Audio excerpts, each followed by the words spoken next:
Electromagnetic waves में last topic हम लोगों का क्या था? Maxwell's four equations. Maxwell's four equations में सबसे पहला गॉस लॉ इन इलेक्ट्रोस्टैटिक्स, जिसको E dot d s is equal to q by epsilon naught लिखा था। दूसरा magnetic flux B dot d s is equal to zero. Reason है monopole कभी भी एग्जिस्ट नहीं करता है, आइसोलेटेड पोल कभी भी एग्जिस्ट नहीं करता, इसलिए B डॉट डी एस का वैल्यू जीरो। ये सेकेंड मैक्सवेल्स इक्वेशन हो गए। तो पहला भी जस्ट कहा कि Gauss law in electrostatics first equation, second B dot d s is equal to zero, और थर्ड इलेक्ट्रोमैग्नेटिक इंडक्शन में पढ़ा induced EMF physical to rate of change of magnetic flux, और इंड्यूस्ड ईएमएफ को लिखा था E dot D l line integral of electric field. तो E dot D L is equal to क्या बन जाएगा? Minus D phi by D T, जो Faraday's law of electromagnetic induction का ऑल्टरनेटिव एक्सप्रेशन है। और फोर्थ हमारा था मैक्सवेल्स एम्पियर्स सर्किटल लॉ, या एम्पियर्स सर्किटल लॉ का मॉडिफाइड फॉर्म, जिसमें हम लोगों ने कंडक्शन करंट और डिस्प्लेसमेंट करंट का कॉन्सेप्ट देखा था। तो mu naught times the total current में आ गया conduction current plus displacement current. ये मैक्सवेल्स के फोर इक्वेशन बन गए। तो ये प्रीवियस क्लास में हम लोग पढ़े थे। अब हम इलेक्ट्रोमैग्नेटिक इलेक्ट्रोमैग्नेटिक वेव्स का सोर्स क्या है।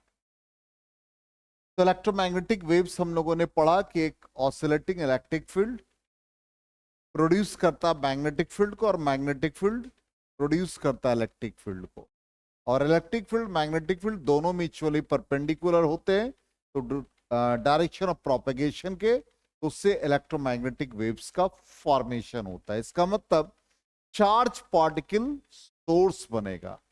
चार्ज पार्टिकल को आप एक्सेलरेट करोगे तभी उसमें मैग्नेटिक फील्ड आएगा।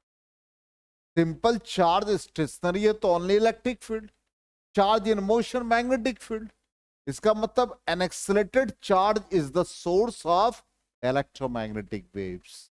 वही कहता है N accelerated charge is the source of electromagnetic waves. N accelerated charge should produce a magnetic field. जब चार्ज एक्सेलरेट होगा तो मैग्नेटिक फील्ड प्रोड्यूस करेगा, which varies with time and depends on a space. जो second line कहता है कि accelerated charge जो है वो प्रोड्यूस कर रहा मैग्नेटिक फील्ड, और वो वैरी करेगा टाइम के साथ और डिपेंड करेगा स्पेस। और ये एक्सेलरेटेड चार्ज प्रोड्यूस करता है oscillating electric field in space, और प्रोड्यूस करता oscillating magnetic field.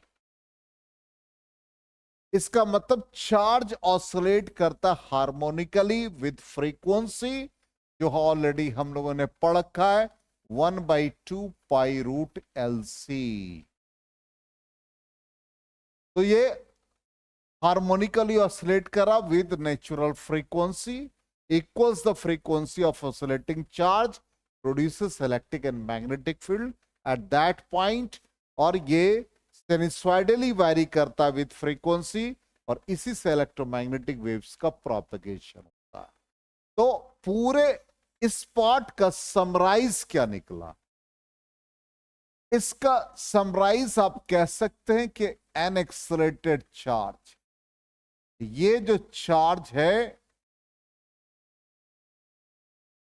N accelerated charge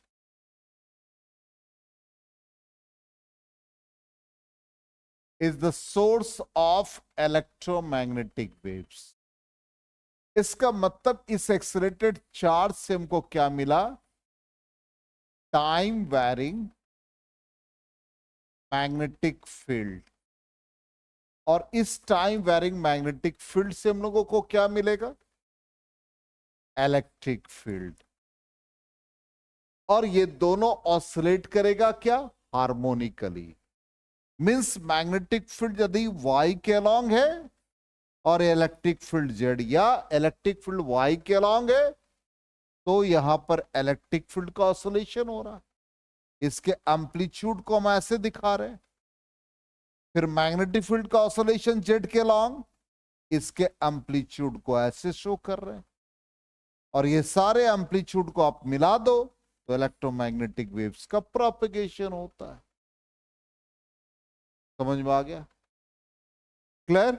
अब यहां पर हम लोग इसका मैथमेटिकल पार्ट देखेंगे कि मैथमेटिकल रिप्रेजेंटेशन क्या कहता है। हम इलेक्ट्रिक फील्ड मैग्नेटिक फील्ड को रिप्रेजेंट करेंगे और उससे एक रिलेशन निकालेंगे कि electric field magnetic field time varying है और इलेक्ट्रिक फील्ड दे रहा है। मेरी बात को ध्यान से सुन, magnetic field time varying, electric field दे रहा। दूसरा पार्ट वैसे ही, electric field time varying, magnetic field दे रहा। ये दो कंडीशन। अब इस दो कंडीशन को लेने के लिए या कंडीशन को फुलफिल करने के लिए हम इलेक्ट्रोमैग्नेटिक वेव्स में इलेक्ट्रिक फील्ड वेक्टर को y के अलोंग लिखेंगे, E not sine omega T minus के एक्स,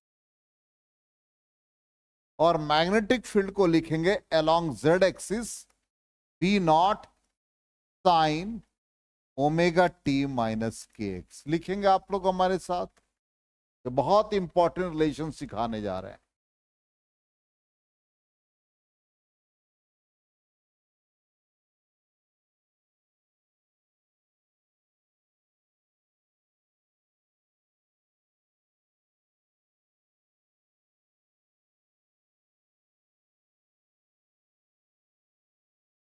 हो गया? अब कहता है यहां पर, ध्यान दोगे कि magnetic field time varying gives the electric field in space. ये मतलब हुआ मैग्नेटिक फील्ड टाइम के साथ वेरी कर रहा है और क्या दे रहा है? Electric field. ये डेल ऑपरेटर यूज कर रहे हैं पार्शियली। पार्शियली मतलब जो वेरिएबल है उसी का, क्योंकि यहां पर दो वेरिएबल है, एक क्या है? पोजीशन मतलब एक्स, और दूसरा क्या है? Instantaneous time T. इसलिए हम लोग पार्शियल डिफरेंशिएशन यूज करते हैं। जब एक क्वांटिटी से ज्यादा क्वांटिटी पर फंक्शन डिपेंडेंट हो जाए तो वहां पर पार्शियल डिफरेंशिएशन यूज किया जाता है। अब मैग्नेटिक फील्ड वाले को टी के साथ डिफरेंशिएट करो, ये हमारा इक्वेशन 1 हुआ। ठीक, इसको टी के साथ डिफरेंशिएट करेंगे तो ये बी नॉट साइन का differentiation cos omega T minus के एक्स आई इंटू इसका डिफरेंशिएशन, तो टाइम के रेस्पेक्ट में तो टी का कोफिशिएंट मल्टीप्लाई हो गया, लेफ्ट साइड वाला पार्ट हो गया। राइट, इलेक्ट्रिक फील्ड को एक्स के रेस्पेक्ट में डिफरेंशिएट करना है, तो साइन का कॉस ओमेगा टी माइनस के एक्स, किसके रेस्पेक्ट में? एक्स के रेस्पेक्ट में। इसलिए यहां पर एक्स का कोफिशिएंट मल्टीप्लाई तो माइनस के, कॉस वाला part cancel, B naught omega, ये माइनस और ये माइनस मिलके प्लस दे दिया, ई नॉट के और एक्स का 1, सॉरी एक्स का 1, हाँ ये आ गया। अब देखो ध्यान से, ई नॉट बाई बी नॉट क्या मिला? ओमेगा बाई के। ओमेगा को क्या लिखते? 2 पाई न्यू। के को क्या लिखते? 2 pi by lambda. Nu lambda को क्या कहते हैं? वी। इसलिए स्पीड ऑफ इलेक्ट्रोमैग्नेटिक वेव्स क्या आ गया? ओमेगा बाई के, और E naught by B naught. Electric field का इक्वेशन दे देगा, मैग्नेटिक फील्ड का इक्वेशन दे देगा और कहेगा स्पीड ऑफ इलेक्ट्रोमैग्नेटिक वेव्स निकालो। तो जो पिक वैल्यू रहेगा इलेक्ट्रिक फील्ड का वो और पिक वैल्यू मैग्नेटिक फील्ड का, दोनों का रेशियो निकाल लेंगे। आगे से कहां पर, इसलिए कि डायरेक्शन ऑफ प्रोपेगेशन हम लोग क्या ले रहे हैं, वाई भी और नेगेटिव वाई भी, जेड और नेगेटिव जेड भी। Always let, always let. क्यों? अब तो गर्मी भी खत्म हो गई है। चलो देखो यार, यहीं से स्टार्ट है mathematical representation of electromagnetic waves. हम लोगों ने इलेक्ट्रोमैग्नेटिक वेव्स के लिए इलेक्ट्रिक फील्ड का इक्वेशन, मैग्नेटिक फील्ड का इक्वेशन। तो जो इलेक्ट्रोमैग्नेटिक वेव्स का सोर्स है वो एक्सेलरेटेड चार्ज है। तो कहता है कि यदि accelerated charge magnetic field produce कर रहा है, चार्ज जब एक्सेलरेट होगा तभी मैग्नेटिक फील्ड होगा, वो टाइम डिपेंडेंट है, तो इलेक्ट्रिक फील्ड देगा in space. Magnetic field time dependent हो जाए तो वो देगा electric field in space. Electric field y subscript use कर रहे हैं। इसी तरह से इलेक्ट्रिक फील्ड टाइम डिपेंडेंट हो जाए तो ये देगा मैग्नेटिक फील्ड इन स्पेस। लेकिन इलेक्ट्रिक फील्ड के प्रोपगेशन के लिए मीडियम चाहिए, इसलिए म्यू नॉट एप्सिलॉन नॉट से मल्टीप्लाई कर दे। ये दो इक्वेशन सेटिस्फाई होगा तभी इलेक्ट्रोमैग्नेटिक वेव्स का प्रोपगेशन होगा। तो हमने मैग्नेटिक फील्ड को टाइम के साथ डिफरेंशिएट करके ये लाया, इलेक्ट्रिक फील्ड को एक्स के साथ डिफरेंशिएट करके ये लाया। इसमें से कॉस और कॉस कैंसिल कर दिया। नेगेटिव साइन इसलिए लिखा कि direction of propagation electric field का पॉजिटिव वाई भी नेगेटिव वाई भी, मैग्नेटिक फील्ड का पॉजिटिव जेड और नेगेटिव जेड भी। इससे कॉस वाला पार्ट एलिमिनेट हो गया। B naught omega is equal to E naught k. E naught by B naught का रेशियो ओमेगा 2 पाई न्यू होता है और k 2 pi by lambda, nu lambda को वी कहते हैं, वी ओमेगा बाई के E naught by B naught. इसका मतलब क्वेश्चन में यदि हमको दे दे इलेक्ट्रिक फील्ड का इक्वेशन, अब मैग्नेटिक फील्ड का इक्वेशन, तो हम उसके पिक वैल्यू का रेशियो निकाल लेंगे और इलेक्ट्रिक फील्ड का पिक वैल्यू हमेशा मैग्नेटिक फील्ड के पिक वैल्यू से लार्जर होगा, क्योंकि speed of electromagnetic waves 3 into 10 to the power 8 metre per second होता है। आया समझ में यहां तक? अब इसका सेकेंड पार्ट क्या होगा बताओ? वो बोला क्या करेंगे, इलेक्ट्रिक फील्ड को टाइम के साथ डिफरेंशिएट करेंगे तो क्या मिलेगा, मैग्नेटिक फील्ड इन स्पेस। इसको जल्दी से नोट करो, जल्दी करो, नींद बाद में लेना, तुमको नींद बहुत आती है।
हो गया, जल्दी करो।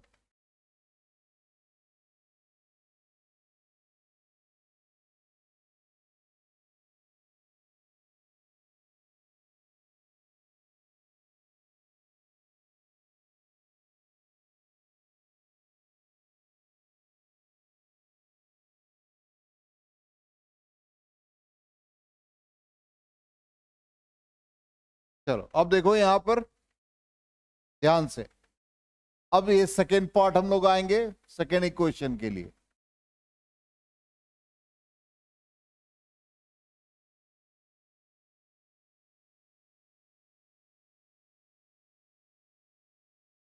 सेकेंड इक्वेशन कहता mu naught epsilon naught D E Y by D T minus D B Z by D x.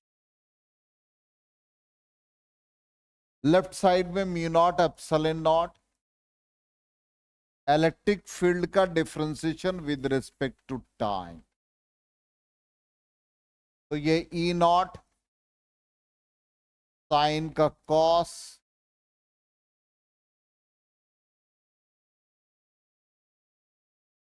और फिर ओमेगा टी माइनस के एक्स का टी के रिस्पेक्ट में omega minus sine magnetic field in space sine का cos हो गया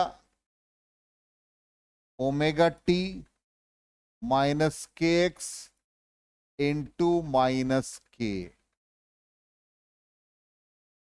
cos cos cancel,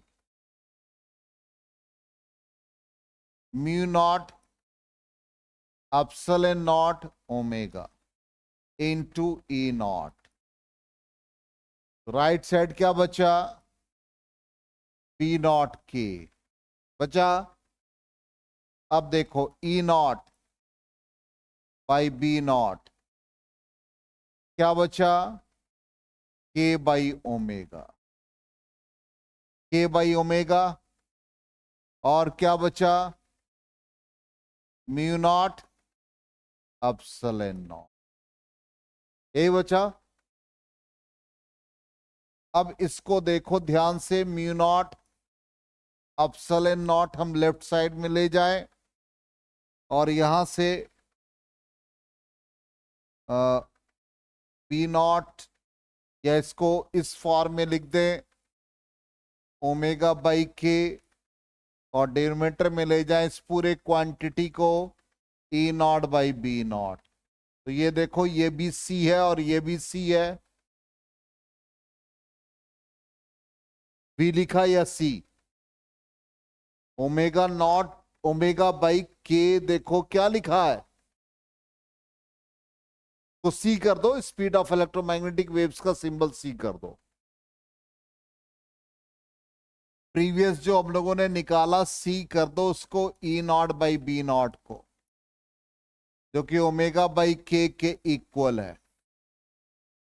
speed of electromagnetic waves का सिंबल हम लोग वी की जगह पर सी यूज करेंगे। तो अब ये देखो ये पूरा सी स्क्वायर बन जाएगा, तो 1 बाई सी स्क्वायर हो गया, तो C square is equal to 1 by mu naught epsilon naught, तो C becomes 1 by root mu naught epsilon naught. Mu naught का वैल्यू पता है ना, 4 pi into 10 power minus 7, epsilon naught का वैल्यू पता है 8.854 इंटू 10 पावर माइनस 12। सारे value को डालोगे और इसका रूट निकालोगे तो ये कितना आएगा 3 into 10 to the power 8 metre per second. यही स्पीड होता है इलेक्ट्रोमैग्नेटिक वेव्स का। तो ये प्रूफ भी कर सकते हैं कि speed of electromagnetic waves 10 to 10 power 8 metre per second. आया समझ में या नहीं आया? ये डेरिवेशन रटने की जरूरत नहीं है, हमने आपको बताया ये ऐसा होता है। इसका एक्सप्लेनेशन आपको जान मतलब एग्जाम में नहीं पूछा जाएगा। हाँ, स्पीड ऑफ इलेक्ट्रोमैग्नेटिक वेव्स ये जरूर हो सकता है कि आपको ऑप्शन दे दे उसमें आएगा 1/√μ0ε0। ये इक्वेशन इंपॉर्टेंट, ये तो आपको लर्न करना ही पड़ेगा, ये याद रखना पड़ेगा।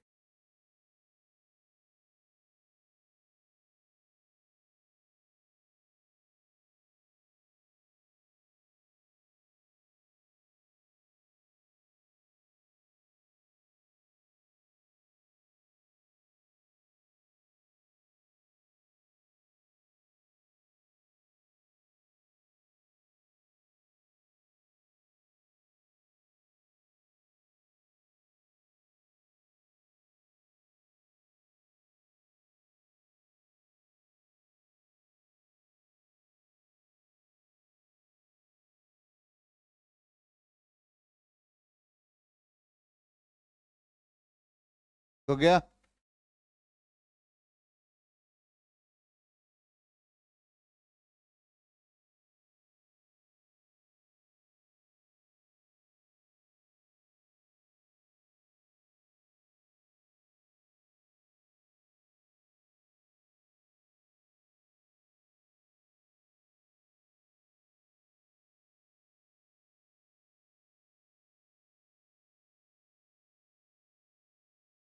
इरेज करें? तो अब देखो मैथमेटिकली ये सॉल्व कर लिया, ये रिजल्ट था पहला, दूसरा रिजल्ट यही आया, तो सी का वैल्यू याद रहना चाहिए। अब आ जाए प्रॉपर्टीज ऑफ इलेक्ट्रोमैग्नेटिक वेव्स। ये हमारा डायरेक्शन ऑफ प्रोपेगेशन है, ये वाई, ये जेड डायरेक्शन। इस तरह से इलेक्ट्रोमैग्नेटिक वेव्स का प्रोपेगेशन हो। ये पिक वैल्यू इलेक्ट्रिक फील्ड का, ये पिक वैल्यू मैग्नेटिक फील्ड। ये जेड लिखना चाहिए था, जेड इरेज हो गया जो भी।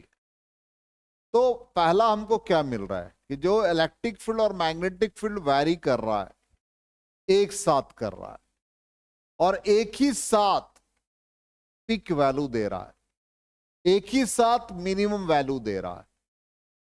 At the same time electric field का जो वेव पैटर्न है येलो कलर, और मैग्नेटिक फील्ड का जो ब्लू कलर है, दोनों एक साथ एक टाइम पर जीरो दे रहा है या मिनिमम, और एक ही टाइम पर मैक्सिमम दे रहा है। इसका मतलब both electric and magnetic field occur simultaneously at the same time at the same place. इसका मतलब दोनों सेम फेज में होते हैं। सेम फेज का मतलब है, इस चीज को समझो कि इलेक्ट्रिक फील्ड का प्रोपेगेशन हम वाई के अलोंग दिखा रहे हैं, तो E naught sine omega T minus के एक्स, और मैग्नेटिक फील्ड जेड के अलोंग दिखा रहे हैं, तो B naught sine omega T minus के एक्स। दोनों के लिए फेज एक ही है, इसलिए सेम फेज में होंगे। आई बात समझ? क्लियर? अब नेक्स्ट पॉइंट देखिए, कहता है यहां पर डायरेक्शन ऑफ इलेक्ट्रिक फील्ड और मैग्नेटिक फील्ड क्या है? वाई और जेड। वो क्या है? एक दूसरे के परपेंडिकुलर, और वाई वाला एक्स पर भी परपेंडिकुलर, जेड वाला भी एक्स पर परपेंडिकुलर। इसका मतलब both electric and magnetic fields are perpendicular to the direction of propagation of wave. Y और जेड दोनों एक्स पर परपेंडिकुलर है। सेकेंड प्रॉपर्टीज हो गया। थर्ड आ जाए, वेलोसिटी इतना होता है स्पेस में, ठीक। अब आ जाए मीडियम में, जब लिखेंगे तो मीडियम में चेंज कर जाएगा। स्पेस में म्यू नॉट एप्सिलॉन नॉट आएगा, मीडियम में आ जाएगा 1/√। मीडियम का परमिएबिलिटी और मीडियम का परमिटिविटी। याद आया? मीडियम के लिए चेंज हो जाता था, म्यू नॉट की जगह म्यू, और एप्सिलॉन नॉट की जगह एप्सिलॉन। ठीक। नेक्स्ट प्रॉपर्टीज, नेक्स्ट कहता है इलेक्ट्रोमैग्नेटिक वेव्स वेव पैटर्न। यदि इलेक्ट्रोमैग्नेटिक वेव्स में इलेक्ट्रिक फील्ड और मैग्नेटिक फील्ड होगा, इनका हमको सम करना पड़ेगा। तो सब प्रिंसिपल ऑफ सुपरपोजिशन, जैसे फोर्स निकालते थे, इलेक्ट्रिक फील्ड निकालते थे, प्रिंसिपल ऑफ सुपरपोजिशन को फॉलो करता है। नेक्स्ट, ये एनर्जी और मोमेंटम कैरी करता है, ठीक। और बताया था इलेक्ट्रिक फील्ड और मैग्नेटिक फील्ड में डिस्ट्रीब्यूशन इक्वली होता है, ठीक। नेक्स्ट आ जाए इलेक्ट्रोमैग्नेटिक वेव्स। अभी कहा कि एनर्जी और मोमेंटम दोनों ट्रांसफर करता है। इलेक्ट्रोमैग्नेटिक वेव्स को प्रोपेगेट करने के लिए मीडियम की रिक्वायरमेंट नहीं हो। समझ में आ गई बात? इसलिए यहां पर इलेक्ट्रोमैग्नेटिक वेव्स का मैक्सिमम वैल्यू कहां होगा? वैक्यूम में होगा, ठीक। इतने प्रॉपर्टीज हैं। अब आ जाए, अभी हम लोगों ने इलेक्ट्रोमैग्नेटिक वेव्स का स्पीड लिखा, c is equal to 1/√μ0 epsilon naught. Medium में क्या लिखोगे? न्यू, नॉट की जगह म्यू, एप्सिलॉन नॉट की जगह एप्सिलॉन, ठीक। ये हो गया मीडियम में। दूसरा पार्ट आ जाए एनर्जी। अब एनर्जी क्या लिखेगा? अभी क्या कहा? इलेक्ट्रिक और मैग्नेटिक दोनों में एनर्जी का इक्वल डिवीजन होगा, ठीक। तो एनर्जी डेंसिटी ये इलेक्ट्रिक फील्ड का, मैग्नेटिक फील्ड का, ये कहां से आया? कोई बताएगा? एनर्जी डेंसिटी भूल गए। उस दिन में कहोगे हमको देख के इस आदमी को कहीं पहचान रहे हैं, कहीं देखा था। एनर्जी पर यूनिट वॉल्यूम को एनर्जी डेंसिटी कहते हैं। और एनर्जी इलेक्ट्रिक फील्ड के लिए क्या पढ़ा कैपेसिटर में? Half CV²। कैपेसिटर का वॉल्यूम मतलब area into separation between the plates. Capacitance, एक पैरेलल प्लेट कैपेसिटर का epsilon naught A/D, A into D, A और A कैंसिल हो गया, हाफ एप्सिलॉन नॉट V/D का whole square, half epsilon naught E²। ये क्या बन गए? एनर्जी डेंसिटी इलेक्ट्रिक फील्ड का। मैग्नेटिक फील्ड का एनर्जी डेंसिटी पढ़ाया था, एनर्जी पर यूनिट वॉल्यूम किस में? इंडक्टर में। कितना इंडक्टर में energy? Half Li²। Volume area into separation. Self induction का वैल्यू कितना? μ0 N²/L into A into volume को एरिया इंटू लेंथ कर दो, तो area into length, area cancel हो गया, हाफ μ0 N²L²। μ0 से मल्टीप्लाई डिवाइड, तो μ0² N²L²। ये क्या बना? और इंटू I² भूल गए यहां, इंटू I², क्या बना ये? Magnetic field in the solenoid. क्या हो गया ये? P²/2μ0। वही यहां लिखा है, ये वाला पार्ट। ये पढ़ा चुके हैं, आज दूसरी बार पढ़ाया। आज समझ में? तो एनर्जी का डिवीजन इक्वली हो जाए। जो नोट करना करो जल्दी से।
हो गया, नोट कर लिया।